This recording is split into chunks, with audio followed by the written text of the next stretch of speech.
자, 시작합시다. 핵심 정리집 156페이지. 우리 조직 구조 하고 있습니다. 그죠?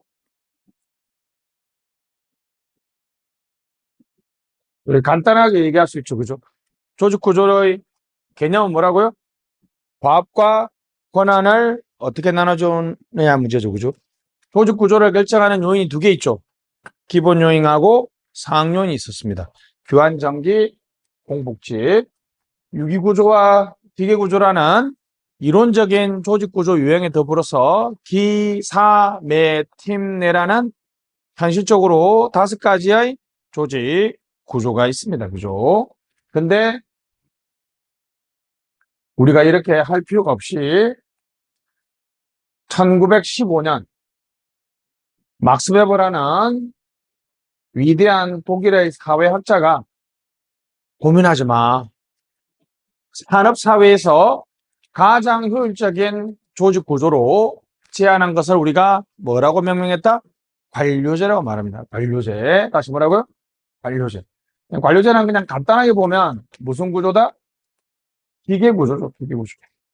그래서 관료제의 구조적 특징을 보고요. 근데 요즘에는 관료제가 조금 문제가 많다 그래서 관료제 병리 현상. 관료제의 어떤 역기능입니다. 관료제 역기능이나 병리 현상을 본 다음에 무슨 관료제? 탈관료제. 다시 무슨 관료제? 탈관료제까지. 관료제에 대한 이론. 이라고 합니다.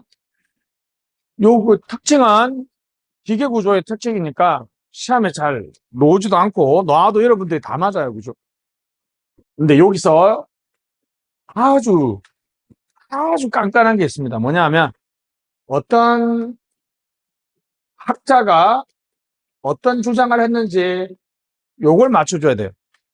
학자가 어떤 주장을 했는지를 맞춰줘야 돼요. 학자가 한 10명 정도 등장하는데 그냥 우리가 열심히 외웁시다. 관료제 대안이론.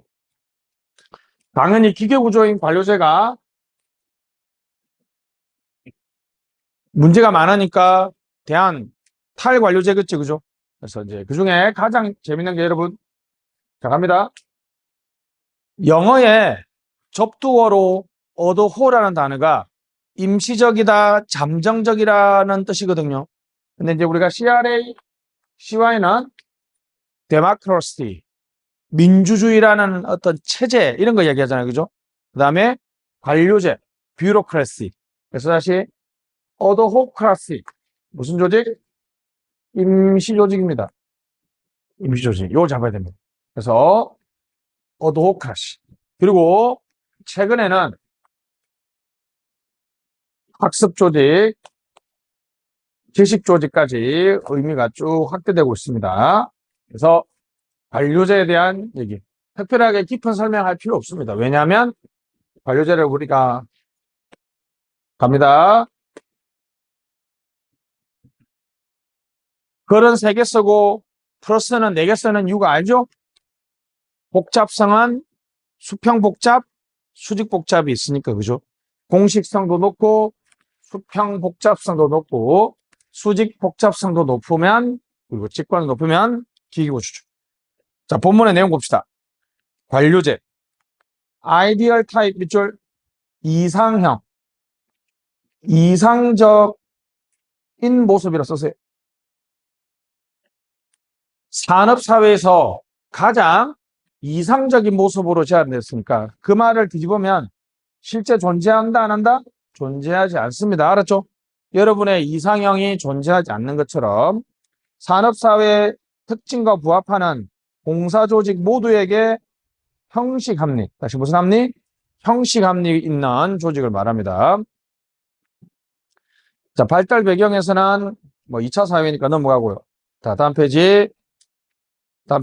특징 보시죠. 이거는 안 외워도 되는데 저는 2문자로 외워버렸습니다. 전문계비법, 전문화의 전, 문서주의의 문, 계층제의 계, 비정의성의 비, 합법상의 법. 자, 갑니다. 전문화의 원리. 고용관계의 자유계약, 기회균등. 맞죠? 누구나 다 시험 봐서 관료될 수 있죠? 기회균등입니다. 자, 순환근무에 따라서 연공급 별표. 성과급 아니에요. 알았죠? 관료제의 운영원리는 들어갈 때는 내 시험 점수, 실적에 따라 들어가지만 들어가서는 호봉제의 적용을 받는다. 알았죠? 내가 일을 많이 하면 보수를 많이 받는 것이 아니라 시간이 딱딱 지나가면서 돈을 많이 받습니다. 연공급. 문서주의, 계층제, 비정의성. 자, impersonality인데 공과 사를 분리한다. 선공우사, 멸사봉공. 업무 처리할 때 여러분 개인의 감정을 개입시키면 된다 안 된다? 안 된다. 이걸 우리가 무슨 정의성? 비정의성. 알았죠? 비정의성. 여러분들이 일할 때 여러분 부모님이 와도 여러분들이 공무원으로서 일하면 엄마라고 부르면 안 돼요. 내 감정을 개입시킨 거잖아. 민원인님이라고 해야 돼. 민원인님. 됐습니다. 이게 이제 제가 유일하게 아는 라틴어, 이탈리아어입니다. 시네 이라 에튜 스튜디오. 냉정도 열정도 없이. 자, 업무 처리할 때 냉정과 열정은 내 감정을 개입시키는 거죠. 시네 이라 에튜 스튜디오. 이걸 왜일까요, 여러분? 이게 기출 지문으로 나왔어요. 시네 이라 에튜 스튜디오는 무슨 정의성? 비정의성. 업무 처리에서 민원인의 개별 사정을 고려하면 돼요, 안 돼요? 안 됩니다. 알았죠? 뭐에 따라서? 법과 절차에 따라서 업무를 처리해야 된다는 거죠. 합법성입니다. 폐쇄체제, X형 인간 넘어가시죠. 요거보다 이제 갑니다. 관료제 무슨 현상? 병리 현상. 법문 용례, 레드 테이프는 아까 했죠, 그죠? 됐습니다. 법문 용례 위에다 쓰시죠. 소극주의라 쓰시고 형식주의, 법규 만능주의.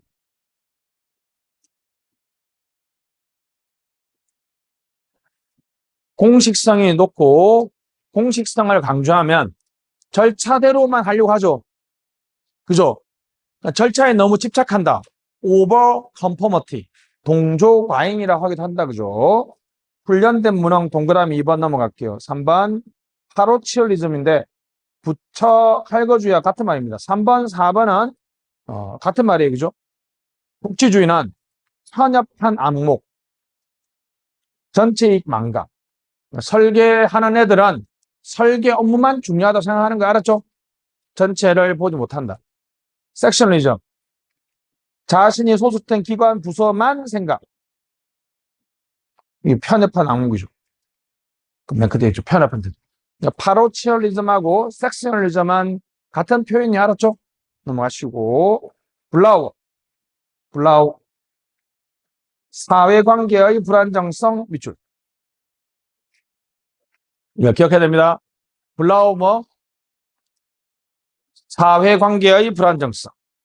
모톤 동조과잉. 이거는 맨날 나오죠. 모톤은 무슨 과잉?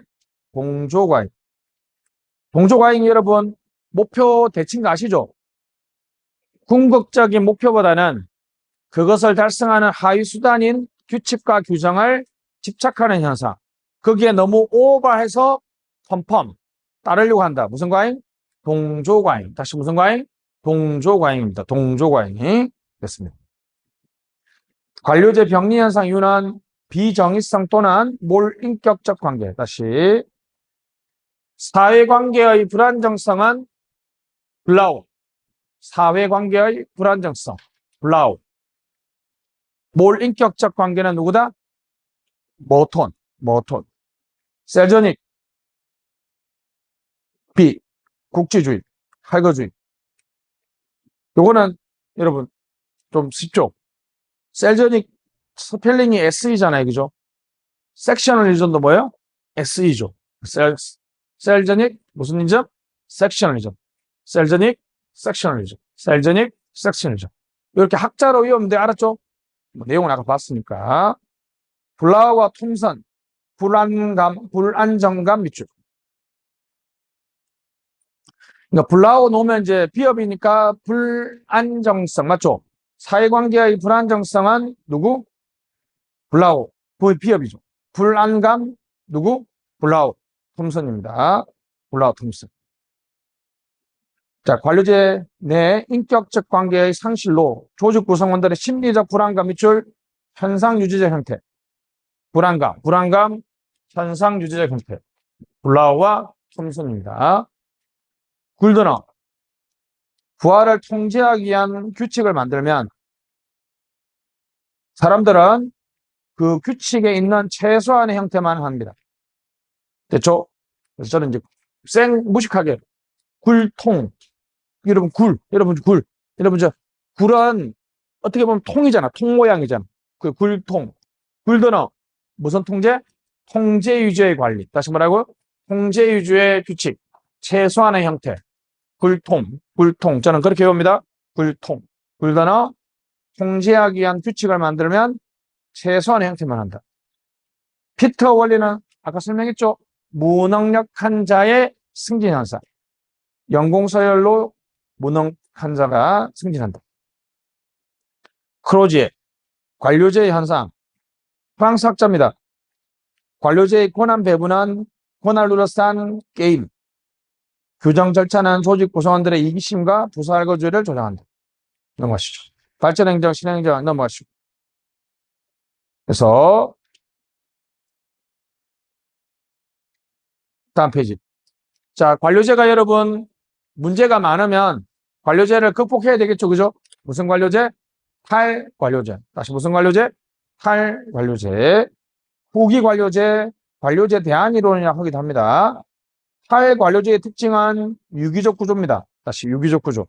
공복집이 다 낮습니다. 알았죠?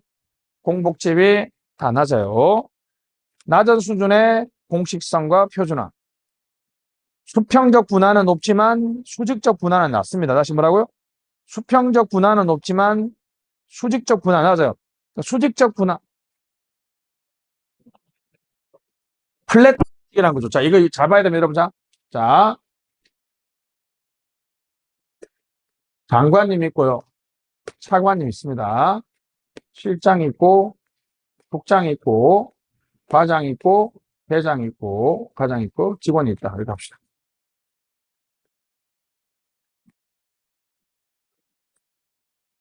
자, 어디가 수직 분화가 낮아요? 이쪽이 낮죠? 수직적 분화가 낮으면 톨한 조직이 되는 거예요? 플랫한 조직이 되는 거예요? 플랫한 조직이 되는 거죠. 그러니까 여기 국장님 밑에 이제 분화가 없으니까 모든 직원들은 다 이제 수평적이죠. 이렇게. 수직 분화는 낮으면 아까 했잖아요. 톨한 조직은 기계 구조예요? 유기 구조예요? 기계 구조죠. 플랫한 조직은 무슨 구조예요? 유기 구조죠. 자, 그래서 요렇게 가보세요. 요렇게 업무는 나눠져 있습니다. 업무는 나눠져 있다는 말은 수평 분화는 돼 있다는 얘기죠. 맞잖아요. 그죠? 근데 수직 분화는 낮다는 거죠. 자, 프로젝트 팀이 있는데 한번 예를 들어 볼게요. 여러분, 좀 이따가 이제 수능 문제를 출제하기 위해서 수능 문제 출제단을 만들겠죠. 그죠? 자, 갑니다. 자, 보세요. 교육부라는 관료제 내에서 수능 문제 출제단은 1년에 한 달만 하면 되니까 잠정적이고 임시적인 일이죠. 맞죠? 한 달만 하면 되잖아요. 그죠? 이거는 여러분 도표에 나타나는 게 의미가 있어요? 없어요? 의미가 없죠. 왜냐하면 한 달만 있다가 없어질 건데 굳이 도표로 나타낼 이유가 없잖아요. 사실. 그죠? 근데 이번에 말이 많아서 수시제도 개선위원회를 만들었습니다. 수시제도 개선위원회는 수능 문제 출제단보다는 더 오래 존재해야 되죠. 여러 전문가들하고 협의도 거치고 토론도 하고 해야 될 거 아니에요. 그죠? 이걸 우리가 잡으세요. 태스크. 포스라 그래요. 때로는 여러분 요즘에 요거 그냥 요즘에는 신문에 그냥 TF라고 그냥 써버려. TF. 타스크포스.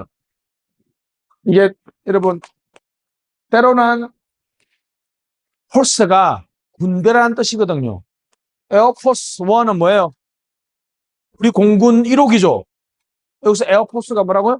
군대라는 뜻이야. 특정한 과업을 위해서 만들어진 특공대. 이거 뭐라고요? 태스크포스인데 여러분하고 나하고 차이는 제가 처음 이거 배울 때 기동타격대로 배웠어요. 행정학의 기동타격대 뭐야? 이상하잖아. 국방용어도 아니고. 지금은 임시작업단이라고 번역을 하는데 잘 들으세요. 의미가 안 살아서 요즘에 그냥 뭐라고? TF 뭐라고? TF. 자, 교육부라는 우리 관료제와 비교했을 때는 수능 문제 출제하고 수시제도 개선위원회는 잠정적이고 임시적이를 맞죠? 그러니까 관료제라는 방식으로 할 이유는 없잖아요. 그죠? 상대적으로 프로젝트 팀은 단기적이기 때문에 도표에 안 나타나지만 요거는 장기적이기 때문에 도표에 나타난단 말이에요. 그럼 자 갑니다. 수능 문제 출제단에 국어, 영어 있습니다. 수학 있어. 그럼 국어 3명, 영어 3명, 수학 3명입니다. 여기 교수님, 교사 뭐 이렇게 있는데 국어, 영어, 수학으로는 나눠져 있으니까 무슨 분할은 돼 있어요? 수평 분할은 돼 있죠. 요 3명이 짬밥순으로 상명하복이에요. 서로 수평적으로 일해요. 수평적으로 일하니까 수직 분화가 거의 없는 거지. 다시 수평 분화는 되어 있지만 수직 분화는 없다는 말은 공동 결정하고 공동 집행한다는 거죠. 그죠? 공동 결정, 공동 집행한다는 겁니다. 그래서 니은이 시험 잘 봅니다. 알았죠? 다시 외웁시다. 탈관료제. 수평 분화는 높지만 무슨 분화는 낮다? 수직 분화는 낮다. 수평 분화는 높지만 수직 낮다. 자, 베니스의 적응적 유기적 구조. 관료제 정원론, 비욘드 뷰로크래시 밑줄. 어도크라시를 최초로 제안한 사람입니다. 화이트의 변정법적 조직, 커커트의 연합적 이념형, 파이어의 비계층적 조직, 골렘비스키의 견인 이론.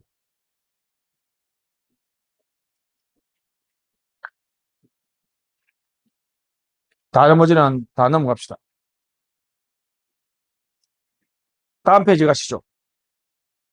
학자들은 나중에 눈으로 좀 많이 익히면 돼요. 안에 특징은 만약 여러분 커크하트의 연합적 이념형이 놓으면 그냥 유기적 구조를 찾으면 돼요. 알았죠?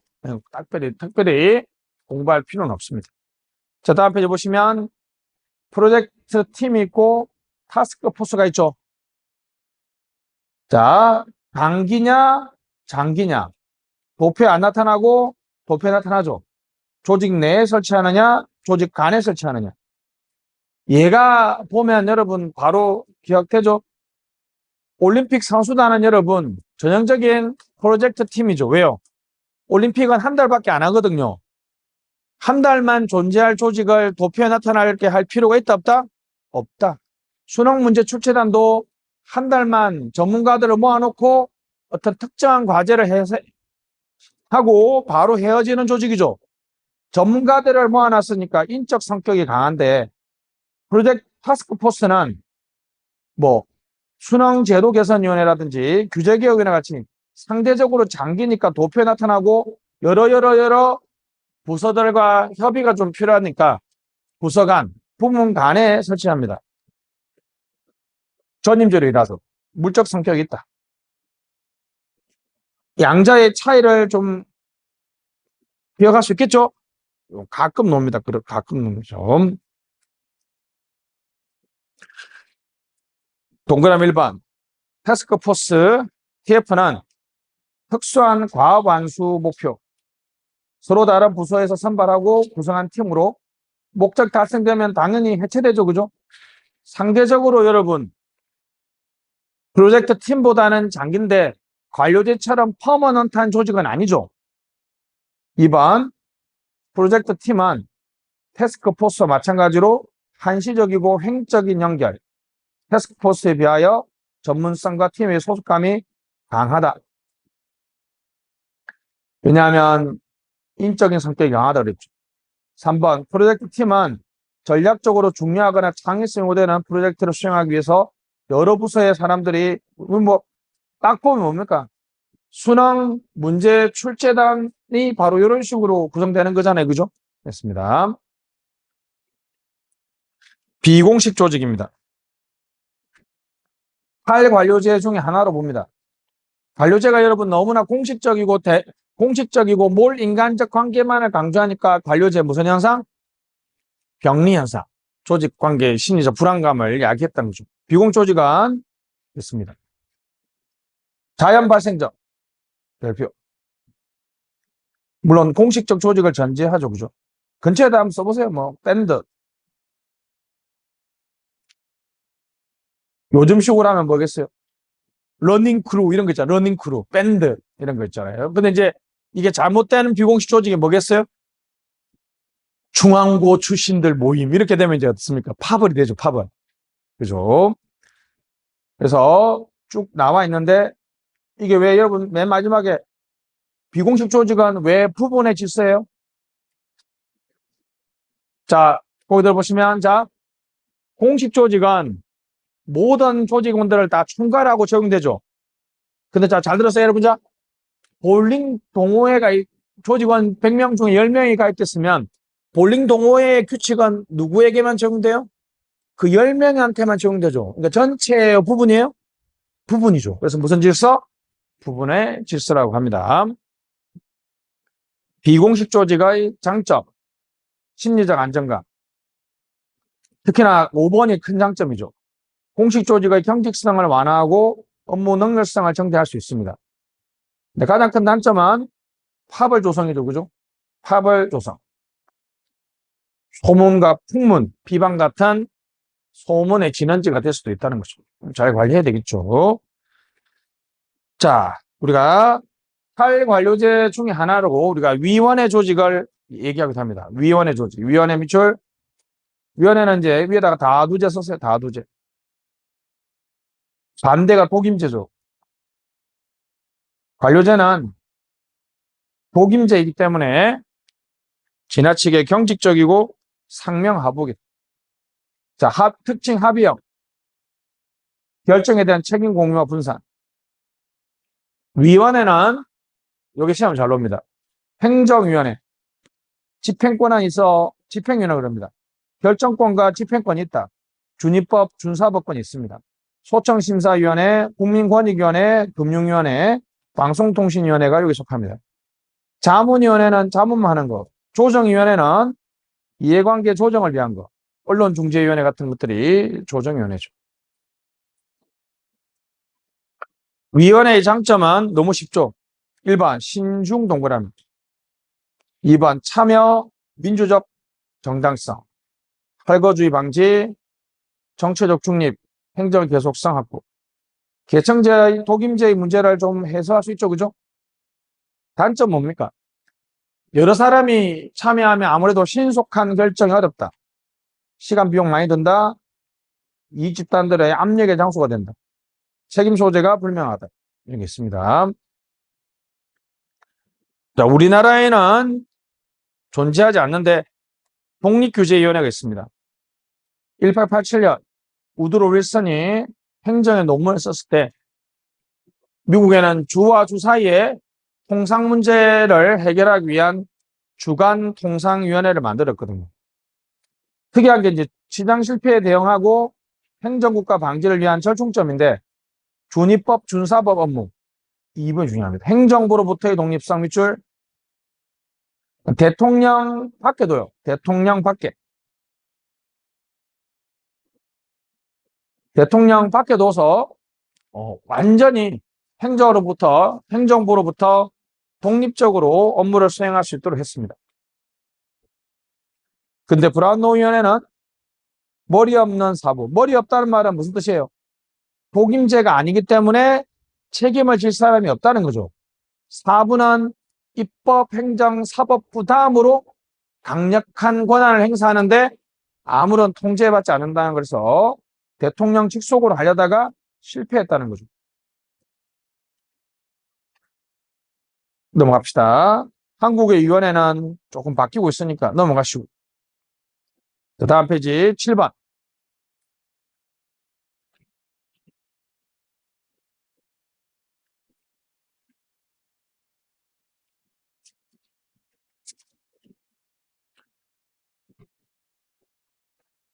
자, 여기 잠깐 설명해야 됩니다.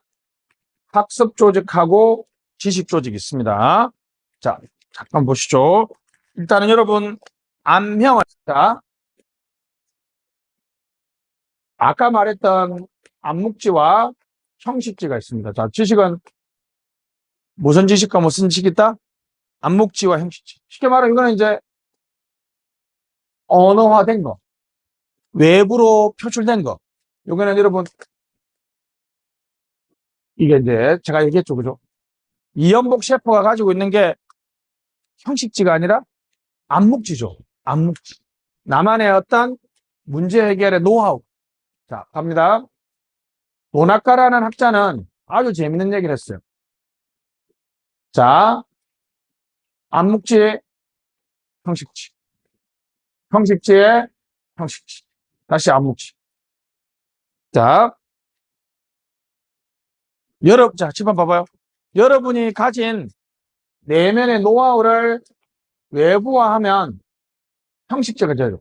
그래서 여러분이 알고 있는 행정법이나 행정학의 지식을 여러분들 종이에 써요. 자. 종이에 쓴단 말은 여러분 머리에 있는 암묵지를 바깥으로 표현하는 거죠. 외부하라 그래요. 자, 그런데 여러분이 쓴 거하고 제 책하고 내용에서 제 책에 있는 내용을 뺏겨서 이쪽으로 옮기면 이 두 개의 형식지를 결합하는 거죠. 종합, 결합. 자, 그럼 이제 여러분들이 열심히 그걸 외운단 말은 여러분 머릿속에 집어넣는 거죠. 내면하죠. 그래 놓고 다시 어떻게 해요? 여러분이 알고 있는 거 친구하고 대화하면서 야, 요번에 판례 봤냐? 그런 거? 그런 거? 뭐 이런 얘기 하면서 대화를 통해서 여러분 머릿속에 있는 여러분의 지식이 또 바뀌죠. 이걸 사회화라 그래요. 그러면 여러분 똑같은 지식이 처음에 시작했을 때하고 또 달라졌죠. 그럼 또 과정을 거치고 또 과정을 거치고 계속 이렇게 한단 말이죠. 자, 그래서 갑니다. SECI. 그래서 암묵지가 새로운 암묵지가 되는 것을 우리가 뭐라고요? 사회화라 그러고 바깥으로 노는 거는 외부화, 종합화, 내면화라는 지식의 순환이 잘 돼야 됩니다.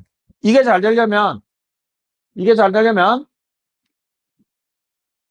형식지만을 강조하는 탑다운도 바람직하지가 않고요. 암묵지만 강조하는 바텀업도 바람직하지 않아요. 왜냐하면 이 지식 순환이 잘 되려면 암묵지와 행식지가 지금 둘 다 잘 돌아야 되죠. 그래서 특이합니다. 갑니다. MUD. 중간 관리자가 위와 아래를 연결하는 미들업 다운. 다시 뭐라고요? 미들업 다운이라는 중간 관리자 주도의 지식 관리가 필요하다고 주장했던 것이 누구다? 노나카 이쿠지로의 지식 조직입니다. 조직 자체를 하이프 텍스트. 이 사람이 하이프 텍스트 구조로 조직을 편제하고 운영해야 된다라고 주장했던 것이 우리 지식 조직이나 학습 조직의 중요한 특징입니다. 자, 7번 보시면 맨 옆에 1번 암묵지 노하우 맞죠? 노하우 미주짝 암묵지는 외부화하거나 문서화하기 힘든 여러분의 마음속에 있는 지식이죠. 그죠? 형식지는 문서화된 거, 보고서, 사용명세서, 언어화된 거 이해됐죠? 옆에 그림 잘 나와 있죠? 봅시다. 밑에 사회화는 암묵지, 화살표 암묵지. 외부하는 암묵지, 하살표, 형식지. 결합하는 형식지, 하살표, 형식지. 내면하는 형식지에서 암묵지로. 이해했죠? 됐습니다. 이렇게 해서 지식 순환이 될 수 있도록 밑에 middle up down, 밑줄 짝, middle up down. 다시 뭐라고요? middle up down. 지식 관리는 뭐다? middle up down. 조직 구조를 하이퍼텍스트 조직. 다시 뭐라고요? middle up down 하이퍼텍스트가 놓으면 그 다음 안에 내용은 안 나옵니다. 하이퍼텍스트 조직 구조는 무슨 뭐에 유리하다? 지식 관리나 학습 조직에 유리하다. 기존의 행정관리, 정보 지식을 중복 활용하느냐, 공동 활용하느냐. 이해하셨죠? 중복 활용하느냐, 공동 활용하느냐. 그 차이겠습니다. 자, 한번 한 번만 볼게요. 그러면 자, 갑니다. 현실적으로 여러분 이 지식 관리가 잘 되려면 어떻게 해야 될까요? 자, 잘 보세요. 우리나라 하는데 활발하지 않습니다. 자, Government Knowledge Management System. 정부 지식 관리 시스템이 있거든요, 우리나라에. 자, 그러면 이 시스템에 들어가면 많은 사람들이 자기의 지식이나 자기의 자료들을 막 올리겠죠. 그럼 여러분들이 요번에 내가 새로운 일을 맡았는데 그 일을 어떻게 하는지 잘 모르겠어요. 예를 들면 외국 정부와 협상하는 일이다. 예를 들면 중국과 협상하는 일을 맡았다면 여러분들이 GKMS에 딱 들어가서 뭐부터 쳐봐야 되겠어요? 중국도 한번 쳐보고 협상도 한번 쳐보겠죠. 중국을 딱 검색했더니 우리나라 공무원들 중에서 중국과 협상했던 많은 지식 보고서들, 암묵지에 형식지에 이거는 형식지가 있죠. 쭉 읽어보고 한 20개 읽었더니 1번부터 5번까지 공통점을 도출했어요. 또 협상이라고 쳤더니 또 여러 가지가 또 검색되겠죠. 그래서 또 읽어보고 나서 중국과 협상할 때 신경 써야 될 게 3개 정도가 나오더라. 그렇게 해서 여러분들이 업무를 하면 이게 무슨 행정이에요? 지식 행정이에요. 자, 갑니다. 여기 다른 사람들이 올린 이 자료를 중복 활용해요? 공동 활용해요? 공동 활용하죠. 이 사람의 지식을 여러분도 활용하고 또 여러분도 이게 협상을 해서 성공했으면 GKMC에 여러분 자료도 또 올리겠죠. 또 여러분 그 자료를 보고 누가 또 협상을 해서 또 자료 올리면 결국은 나중에 보면 자기의 지식 가지고 자기 자신이 일을 하게 된단 말이죠. 자, 다시 지식 행정은 별게 아닙니다. 이런 식으로 우리나라 공무원들의 모든 지식을 한 곳에 모아놓고 마치 지금 이게 뭐예요, 여러분? 네이버 지식 검색하고 비슷하죠. 여러분들이 리포트 쓸 때 도서관에 가서 뭐 여러 가지 책 검색하잖아요, 그죠? 그래서 정보와 지식을 무슨 활용한다? 공동 활용. 자, 무슨 활용? 공동 활용합니다. 공동 활용. 넘어가시죠. 학습 조직입니다. 특징 1번 조직 권력보다는 개인 권력을 사용한다. 밑줄.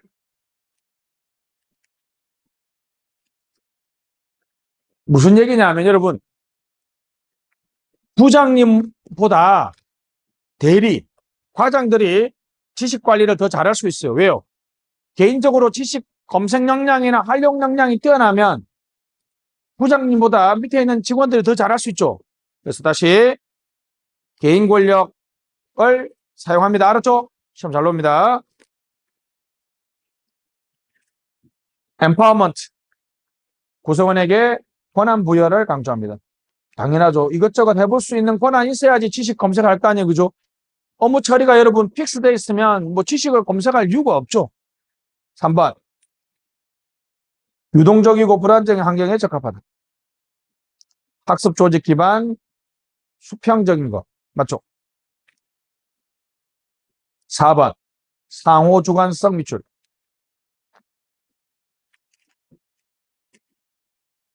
그런 얘기잖아요. 이 사람이 그렇게 했던 게 내가 이해된다. 이 사람과 내가 공감대가 형성됐다. 무슨 주관성?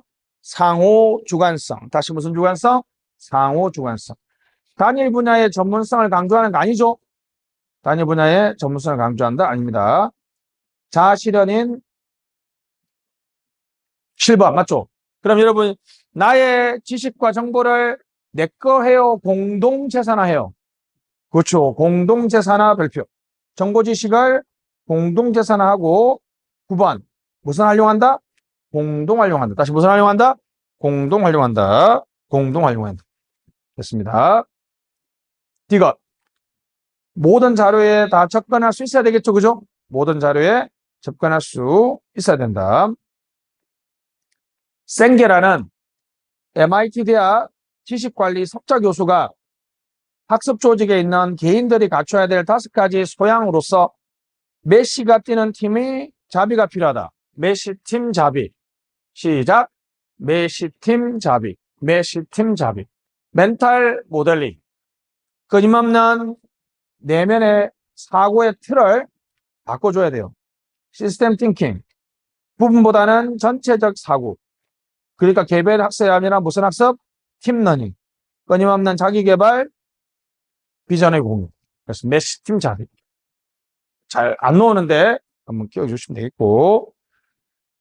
자, 최근에 우리나라에서 학습 조직을 강조하기 위해서 시행하는 제도가 적극행정입니다. 무슨 행정? 적극행정. 행정기본법 4조, 국가공무원법, 적극행정 규정. 자, 총괄하는 사람은 인사혁신처장 밑줄. 인사혁신처장. 인사혁신처장입니다. 내용에서 1번이 중요합니다. 창의성의 창, 전문성의 전. 다시 적극행정은 뭐라고요? 창의성과 전문성을 발휘한 행정. 다시 뭐라고요? 창의성과 전문성을 발휘한 행정입니다. 창의성과 전문성. 그렇습니다. 2번 밑줄 친 거. 인사상 우대, 교육 실시 등 계획 수립이 있어야 되고요. 3번 각 기관에 적극행정위원회가 있습니다. 알았죠? 적극행정위원회. 4번 고의 또는 중과실이 없다고 인정되면 징계 또는 징계 부과금 부과를 안 합니다. 알았죠? 창의성과 전문성을 발휘해서 적극적으로 업무를 수행했는데 만약 실패할 수도 있잖아요. 그죠? 그럴 때는 얘가 고의 또는 중과실이 없으면 그냥 어떻게 해요? 징계를 안 한다는 거예요. 알았죠? 징계를 안 한다는 거 됐습니다. 5번 인사혁신처장 각 중앙행정기관 장들이 적극행정에 대해서 자료 제출 밑줄.